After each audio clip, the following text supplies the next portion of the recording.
Hey, it's Jordan here in Seattle. I'm with John Burbank. You're head of the Economic Opportunity Institute, and you guys do a lot of things as far as working class issues. You were fighting $15 minimum wage, which obviously passed here years ago, and everything from worker benefits to affordable housing. Can you kind of talk more about what your organization does? Sure. We work on issues of economic security for middle class and working class people in our city and our state.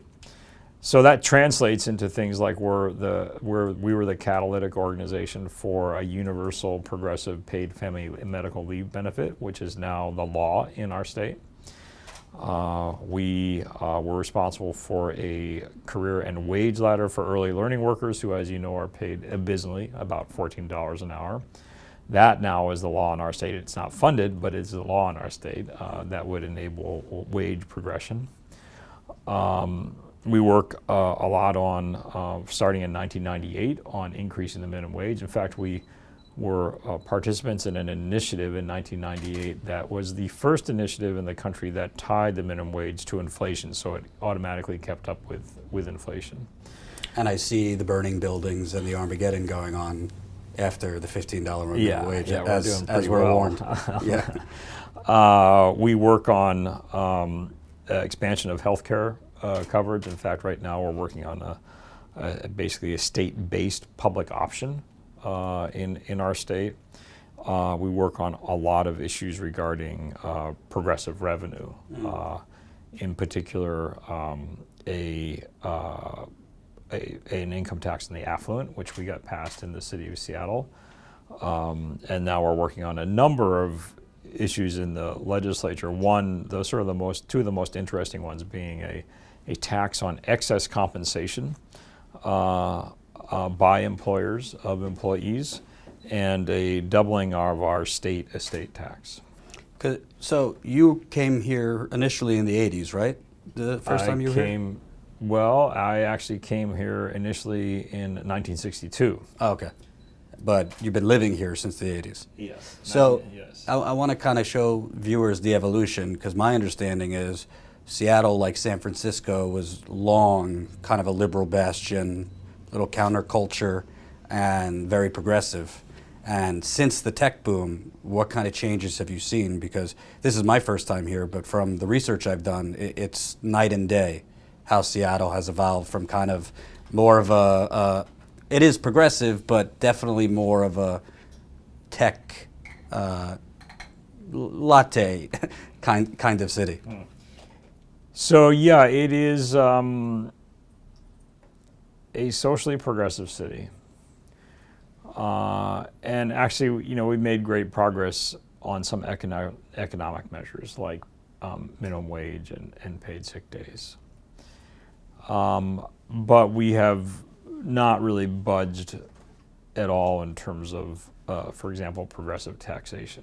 And our state has the most regressive tax system in the country because we don't have an income tax. And what kills us right now is that we have this tremendous growth of wealth and income right here where we're sitting and across the state, but mostly in Seattle. And yet we have this perpetual state budget deficit because we leave all that income growth on the table and we don't tax it at all. And that is the dilemma that we're facing right now. Retail giant Amazon says it's questioning its future in Seattle. I don't blame it, because the city council passed a new tax, $275 per worker for the largest employers in the city. Now, this revenue is all set to help the city's homeless problem. I think they're forgetting that these free market capitalist companies that have made an incredible fortunes in the American free enterprise system are in Washington. For one of the reasons is they're in Washington is that Washington has no state income tax. And I assume that's in part what would attract an Amazon in the first place to somewhere like Washington State and Seattle. Not really. Amazon was sort of organically grown. I think what attracted them and enabled them to grow is that there was a pretty good there was already Microsoft here. There was a pretty strong high-tech base that they were able to take advantage of in terms of the labor force. I don't think it had anything significant to do with the regressive or progressive taxation in our state. Right. So I want to ask you, because not just in Seattle, but you hear this buzzword everywhere, really, economic development, and it's put on a pedestal. Bernie is now talking in his rallies and campaign about gentrification. So Seattle, you have Amazon, which seems to kind of control the city. I mean, in terms of, I don't want to say the government, but a lot of catering goes on for Amazon because they bring so many jobs. But the kind of jobs they're bringing, like we were talking about before we turned the camera on, is very, high salary and good jobs. So no knock on those people who are experienced and software engineers or what have you. But it's kind of created a bit of a tale of two cities here. Oh yeah, tremendous. And this is a new phenomena. It used to be like 20 years ago, if there was a recession, you'd have an increase in homeless people, and then in a boom, you'd have a decrease in homeless people. But since 2010, the homeless population has probably increased by at least triple-fold, maybe 4 times.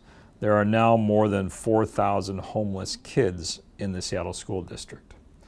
So that's like 8% of all children are homeless in the Seattle School District.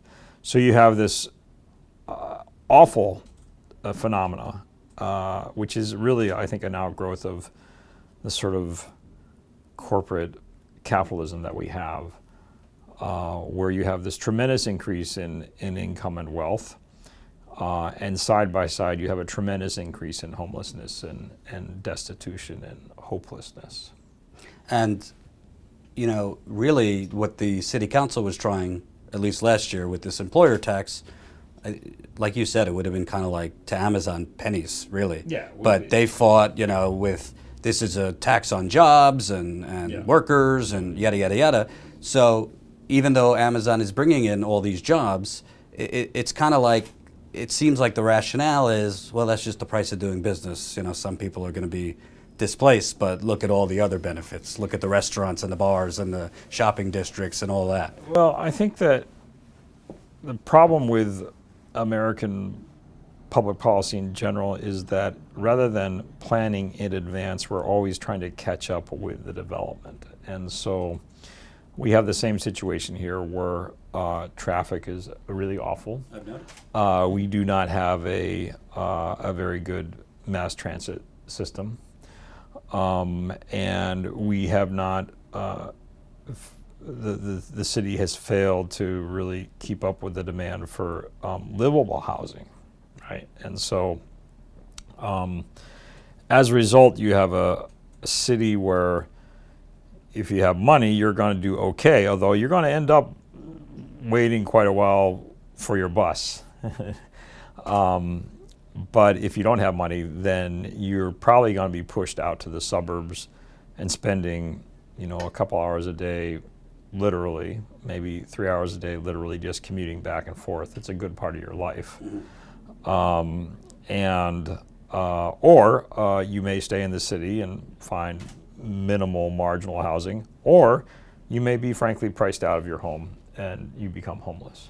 And a lot of the homeless people are actually working people. Yes, a lot of them are working people. Mm-hmm. So, because when I see in the corporate media, aside from this spat with whatever, his cheating on his wife and all that stuff, which I don't want to bother with, but really people it's really enshrinement. They look, Jeff Bezos is great and he does philanthropy and all this, but isn't it kind of, it's a $1 trillion company.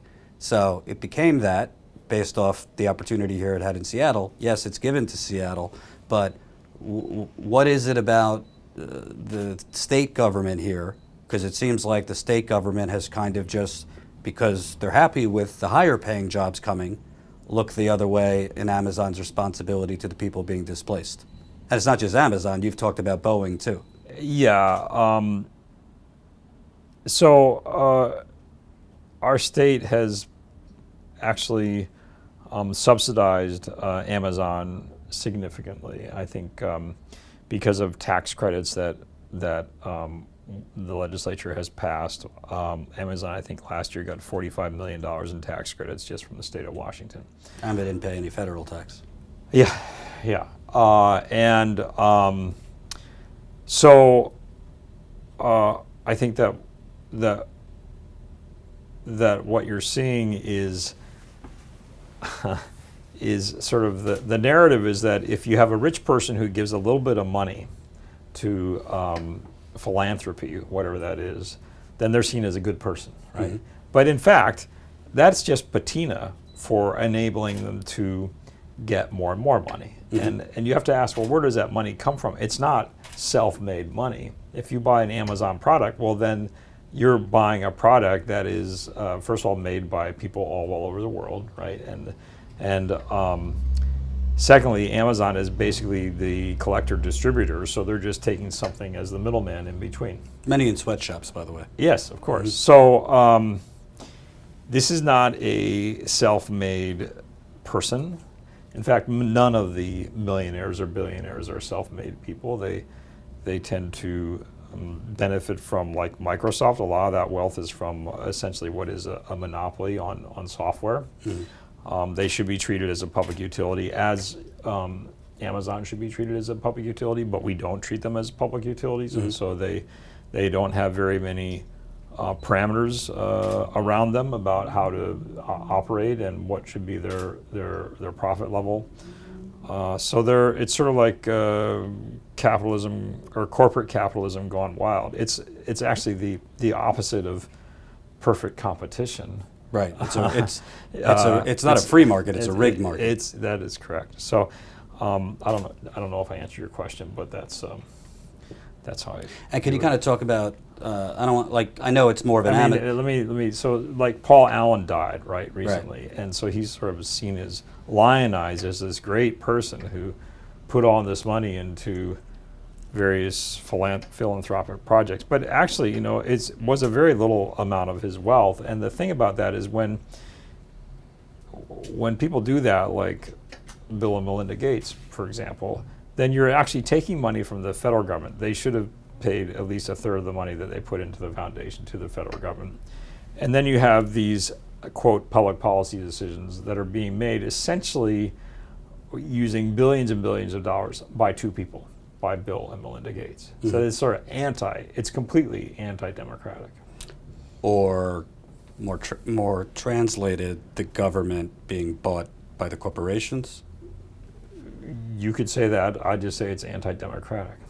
Okay, I'll say that. So I want to ask about, because Amazon, Bezos in some areas he was for, really pushed same-sex marriage, but then I think he put in at least $100,000 of his own money against a possible wealth tax in Washington mm-hmm. State. He's obviously fought online taxes. So it seems that a lot of these CEOs, they talk a lot about, socialism is a bad thing. We can't be a socialist country. And you're hearing that more in the national discourse with Bernie Sanders doing well in the polls and mm-hmm. things like that. A lot of people are worried, but they don't look at what they're getting from government mm-hmm. as socialism. Mm-hmm. What are your thoughts on that? I think you find a lot of these corporate titans to be fairly liberal on social issues like same-sex marriage, right? But when it comes to looking at their own incomes and pocketbooks, they don't want to shed any of that privilege. So they may be willing to share the privilege of, say, being a straight, white, heterosexual male, and share that out in terms of recognizing the validity and the value of same-sex partnerships. But if you ask them to share any of their income or wealth, which they have gotten through sort of the privileged positions in which they are in, they don't want to have anything to do with that. Right. Hope you enjoyed that last video. Hop on over to statuscoup.com where you can sign up for our email list and become a member for as low as $5 to $10 a month. Membership is how we grow. That's statuscoup.com/join. And remember, join our email list so we can grow the revolution with you.